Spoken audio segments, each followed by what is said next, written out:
What is going on, beautiful folks?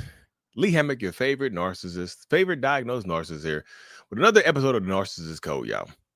Why do you see so many narcissists nowadays? Why does it seem like you see narcissists everywhere? Like everywhere you turn your little empathetic head, you see a damn narcissist, or you think you see a narcissist. You're like, damn, is that a narcissist there? Is that a narcissistic trait there? Are you a narcissist? Is that a narcissist? Am I a narcissist? What is going on here, y'all? That's what we're hopping in today, y'all. We're just talking about why it seems like there's so many narcissists nowadays. Like, especially after you have dealt with a narcissist. Why does it seem like there's so many more out here? Like, Lee, I dealt with one. Now I think everybody's a narcissist. I recognize the traits so good now. I don't know what to do. I feel like I'm going crazy right now. Help. This happens, y'all. So Auntie Sugar said, I'm so scared. Yo, this is what happens right here. There's something called the Baader-Meinhof phenomenon, or the frequency illusion. You might have saw the thumbnail, it said the frequency illusion. This happens when somebody said I attract them. Yeah, we'll talk about that later in a few seconds as well. But the frequency illusion, or like I said, the Baader-Meinhof, Baader-Meinhof phenomenon, just means that you see more of something. It seems like you've seen more of something because it's fresh in your mind. It happens like this right here. Let's just say I like Toyota Priuses, right? I always wanted a Toyota Prius. Like, I've never driven one before. I've never had one, but ever since I started looking them up online, I see them everywhere. I was like, damn, it's a Prius right here. There's a Prius over there. I'm on top of a Prius. I'm parked beside a Prius, right? I'm behind that Prius. It seems like you see them everywhere, but they've always been there. Those Priuses have always been there. Now, substitute the word Prius or the Priuses or whatever it is. Substitute that for narcissist. After you've seen a narcissist up close and personal, after you've dealt with one, after you had a kid with one, been married with one, been raised by one, and once you wake up to what narcissism actually is, or pathological narcissist actually is, you're going to seemingly see them everywhere. You're going to seemingly see them literally every single place you turn around. Your friends who you never thought, who you never suspected of being narcissistic, you're going to start to see them. You're going to start like, damn, you kind of toxic. Damn, you know what I'm saying? What's going on with you? You're a smidge toxic. You got a little toxicity coming from you. I never noticed that about you before, of how toxic you actually are. We've been friends for 20 years, and now I see you differently right now. You see what I'm saying?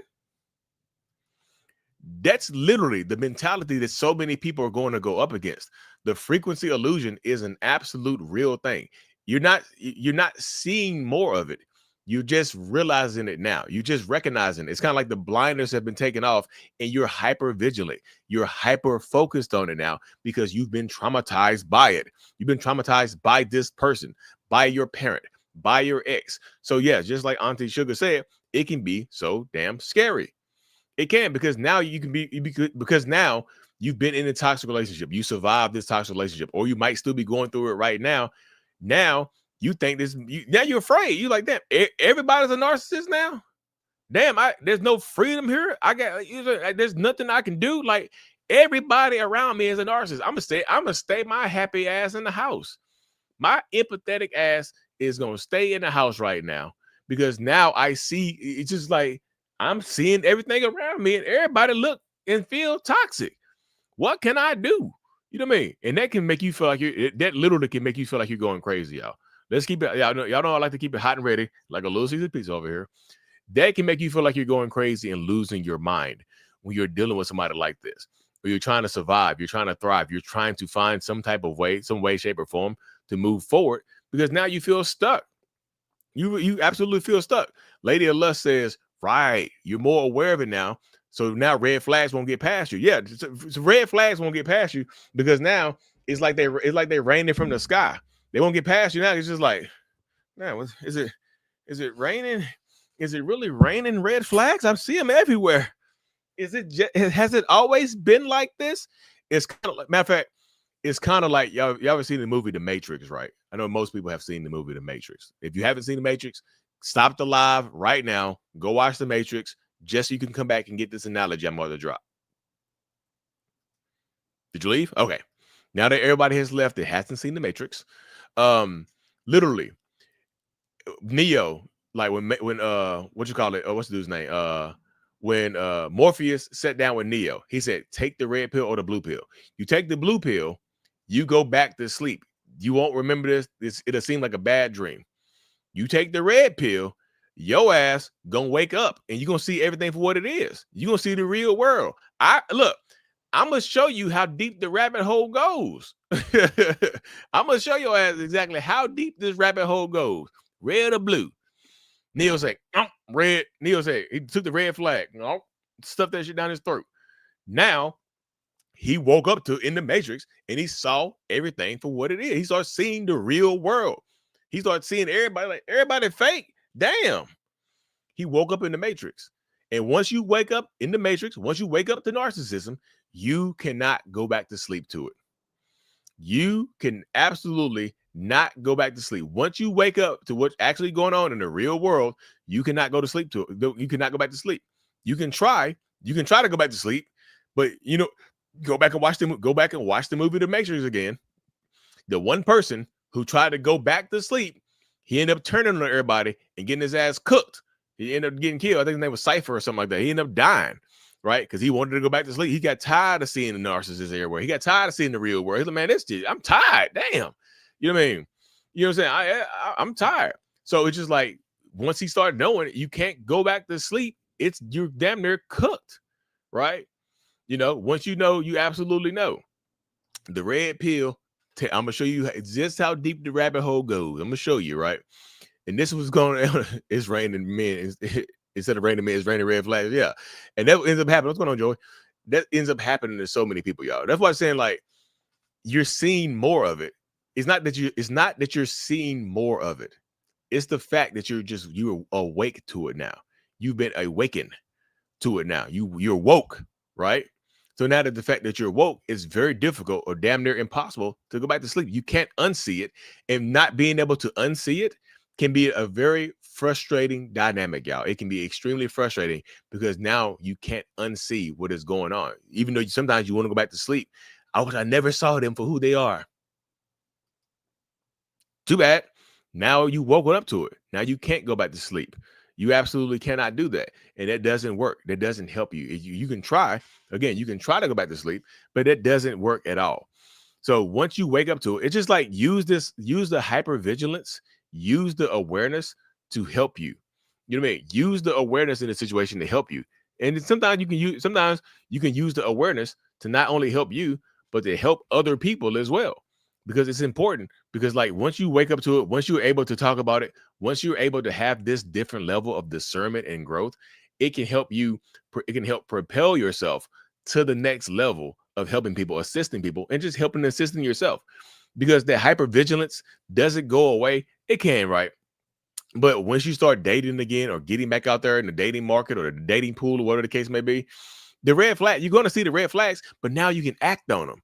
Now they'll give you a red flag. They'll be like, look, hey, here's one of my red flags. You'll be like,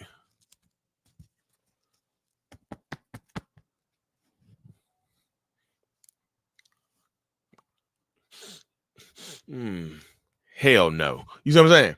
Nope. You'll be able to walk away regardless of how attractive you think they are, regardless of, you know what I mean, the level of the lust, regardless of how hot they make you, right? That's what happens. You're able to have a different level of discernment, which helps protect you in the long run. It really absolutely does. Let that discernment be your protection. I'm too scared to get back out there. Take your time. Take your time. The fear dissipates after a while, right? But you have to take your time, because the first person that you have to trust when you're trying to date again is you. When you're trying to date again after a narcissistic relationship, so many people don't trust themselves. Like well, my picker must be off because I picked this toxic narcissistic bastard. So I must be horrible at picking people, right?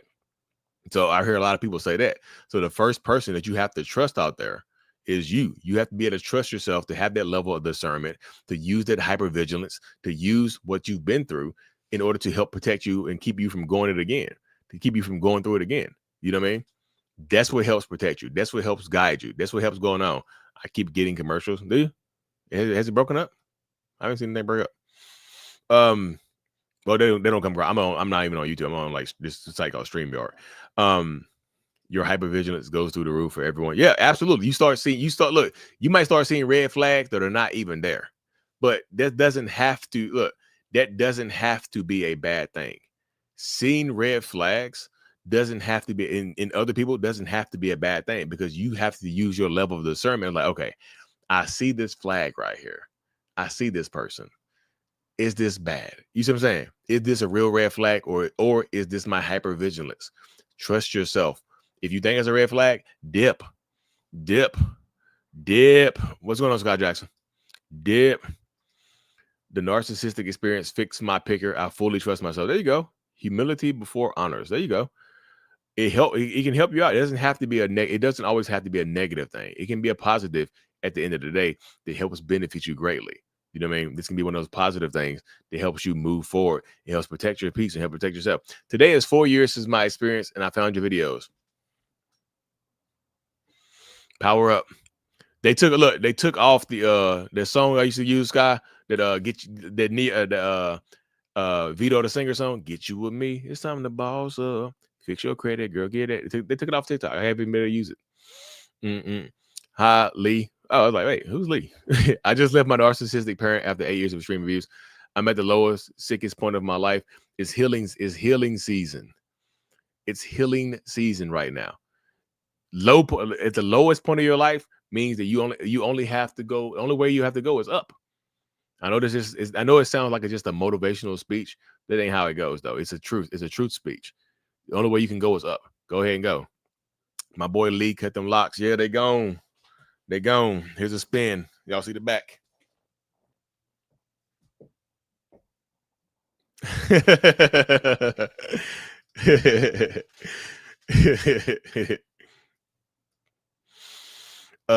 But listen to Almond. There you go. I'm still in that zone of not trusting anyone. Everyone is a red flag for now. Peace will be protected. Yeah, you have to protect your peace. Your peace is worth protecting. If you get nothing else from this live, your peace is worth protecting. But also, my coaching, my courses, everything is at mentalhealness.net. And for my highly rated, my 5-star courses, you can enter the code mothers or fathers to get them half off courses that could absolutely be the catalyst to help you live a better, more impactful life, to help you recognize the red flags, and also to help you heal from toxicity.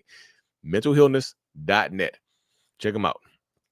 I love the video on Narcissists. Oh yeah, I just did it yesterday. I was getting hype. Your crown dread. Yeah, I had it. It was time to go. It was time to go. But anyway, y'all, I do have to hop off this thing. I actually have a call I got to hop on in the next few seconds. I need to run to the bathroom really quick. But I need to hop off this thing, y'all. Again, mentalhealness.net for everything. The one-on-ones are on there as well. If y'all want to do a one-on-one, you can enter the code MENTAL15. It gives you 15% off. It makes it like damn near the most affordable narcissistic coaching ever. Enter the code MENTAL15, y'all. Anyway, y'all, I got to hop off this thing. Hit that subscribe button if you haven't, and I'm out. Peace.